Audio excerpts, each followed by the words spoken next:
Hello guys, आज का जो रैप है वो डिफरेंट नेचर के नाम से है।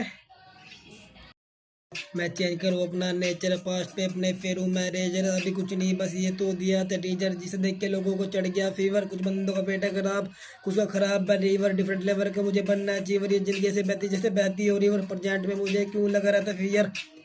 बड़ी बड़ी बातें कभी नहीं करते, मैं दी है बदलती रहती है हर चीज़ के लिए। यार थोट मत करो अपनी किसी को भी शेयर, माँ बाप की करो अपने जिंदगी भर के। है जिंदगी उन्होंने हमारी बनाई है डी रैप कलम की भाषा मैं लिखता हूँ रियल।